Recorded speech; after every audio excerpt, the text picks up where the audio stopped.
Saint de Dieu précieux et bien-aimé, que la grâce et la paix vous soient données de la part de Dieu notre Père et du Seigneur Jésus-Christ.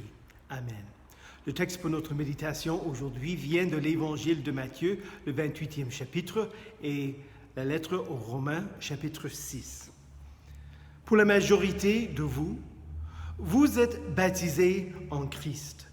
Et donc, je n'ai pas besoin de vous convaincre d'être baptisés et de devenir chrétien. Pourtant, vous avez besoin d'entendre ce qui va suivre parce que vous connaissez des gens qui ne sont pas baptisés et qui en ont besoin, et parce que vous connaissez des gens qui vivent comme s'ils avaient renoncé à leur baptême, qui se sentent éloignés de Christ et qui ont besoin de se rapprocher de lui à nouveau. Et vous aussi, vous avez besoin de vous rappeler que vous êtes baptisés. Vous êtes morts au péché et ressuscités et à la nouvelle vie en Jésus-Christ. Si vous êtes comme moi, vous valorisez trop peu votre baptême. La majorité des chrétiens souhaitent que leurs enfants et leurs petits-enfants soient baptisés et que d'autres gens soient baptisés pour faire grandir le royaume de Christ sur terre, pour faire grandir l'Église. Mais la prédication de Matthieu 28 est plus qu'une opportunité à encourager les chrétiens à s'engager dans l'activité missionnaire de l'Église. Si nous réduisons la compréhension de la lecture de Matthieu 28 à la seule activité missionnaire de l'Église, nous sous-estimons le vrai trésor qu'est le baptême et la nouvelle vie en Christ. Quand l'eau vous a touché avec le nom du Dieu vivant, vous avez été consacrés pour le royaume de Dieu. Vous êtes devenus et vous continuez à être membres de Christ, enfants de Dieu. Vous êtes délivrés du royaume des ténèbres et transportés dans le royaume du Fils, en qui vous avez la rédemption, la rémission des péchés. Vous étiez morts dans vos péchés, mais Christ vous a rendus à la vie avec lui, pour que vous marchiez en nouveauté de vie.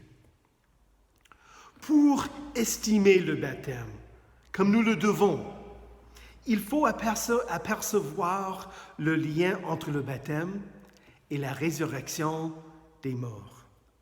Et pour cela, à partir de l'Évangile de Matthieu 28, il faut commencer la lecture au début du chapitre. Les femmes allèrent au tombeau pour embaumer le corps inanimé de Jésus, ne sachant pas qu'il était ressuscité. L'ange dit aux femmes d'aller dire aux disciples que Jésus est ressuscité des morts, qu'il les précède en Galilée et que c'est là qu'ils le verraient. Ensuite, Jésus lui-même apparaît aux femmes et dit « Allez dire à mes frères de se rendre en Galilée. C'est là qu'ils me verront. » C'est pourquoi les 11 disciples sont allés en Galilée, sur la montagne que Jésus leur avait désignée. Matthieu trace un lien étroit entre la résurrection de la mort de Jésus et ce qu'il va leur dire sur la montagne en Galilée. Rendu à la montagne, Jésus s'approcha et leur dit « Tout pouvoir m'a été donné dans le ciel et sur la terre. » Luther pose la question dans le petit catéchisme. D'où vient l'efficacité du baptême?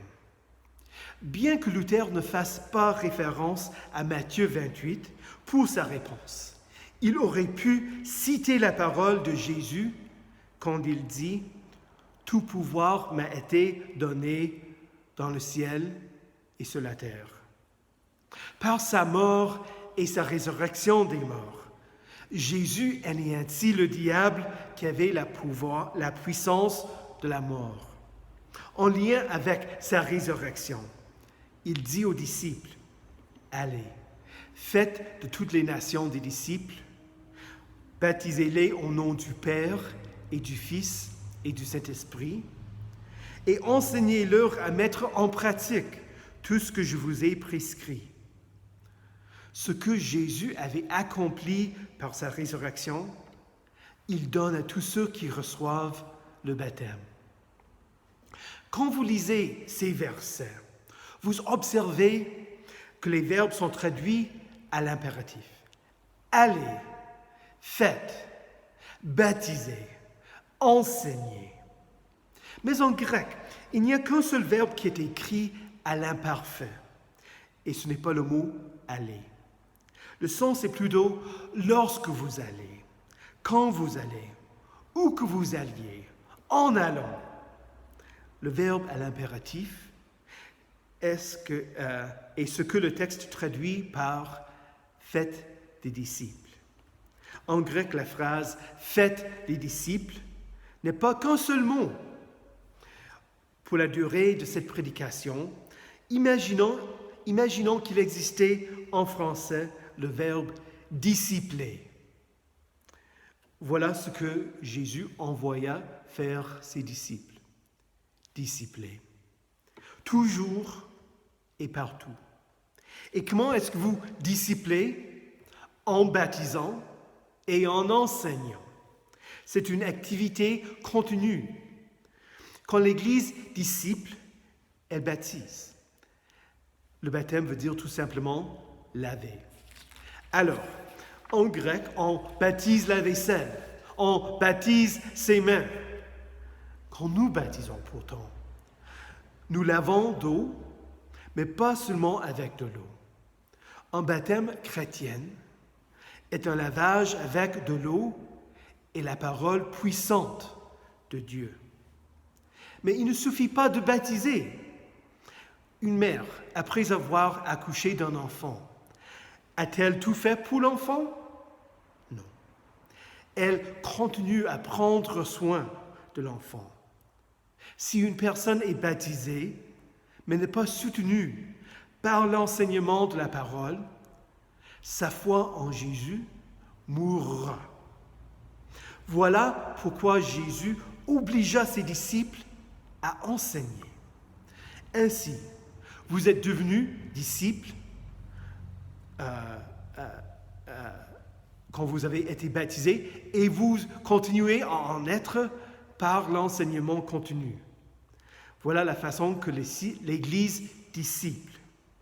Mais en tant que chrétien, Jésus vous demande de vous engager dans le disciplement. Vous amenez vos enfants pour qu'ils soient baptisés. Vous vous engagez à les enseigner dans la foi par une instruction continue. Et quand vous avez l'occasion, vous confessez votre foi aux autres. Pendant cette vie, on n'arrive jamais au moment où l'on peut dire « je n'ai plus besoin d'être disciplé ». Et on n'arrive non plus au moment où l'on peut dire « je n'ai plus besoin de discipler d'autres gens ». Pourquoi? Pourquoi est-ce que nous baptisons et enseignons? Il s'agit de savoir ce que fait le baptême. Peu importe si vous avez été baptisé tout récemment ou il y a longtemps, ici ou ailleurs, Jésus souhaite que vous ayez la vie nouvelle en lui.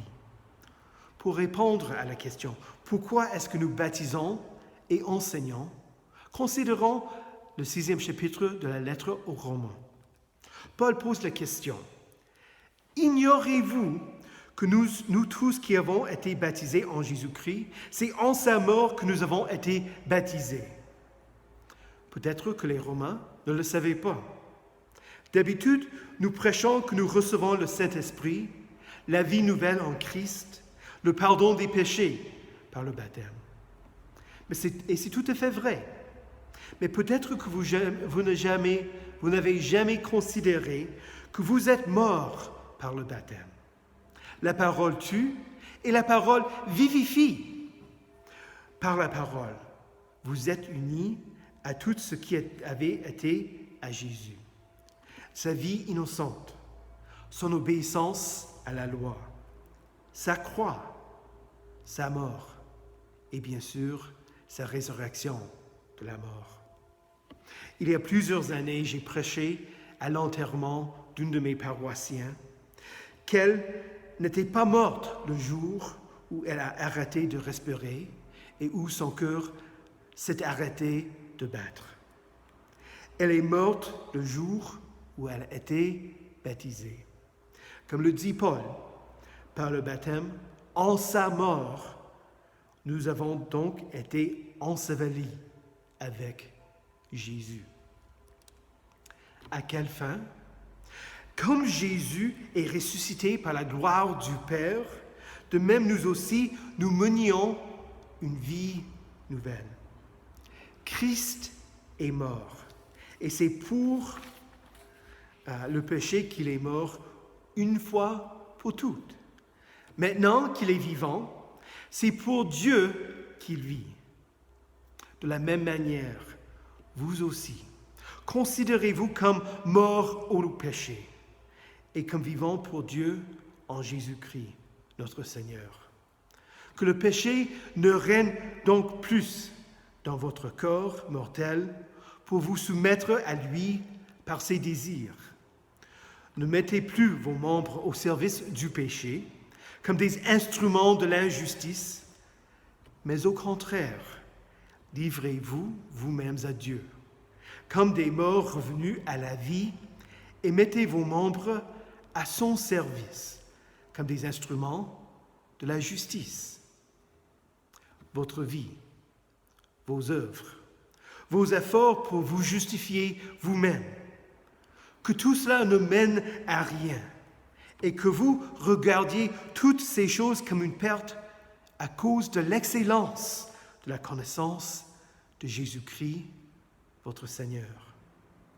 Que chaque fois que vous ignorez la parole de Dieu, que chaque fois que vous ayez envie de mentir, que chaque fois que vous sentiez que vous ne voulez plus vivre parce que les labeurs de cette vie vous semblent vous dépasser, dites-nous, repentez-vous, renoncez à l'impiété et aux convoitises mondaines. Rappelez-vous que vous êtes baptisés et que la vie que vous la vivez pour Christ qui vous a animé et qui s'est livré lui-même pour vous.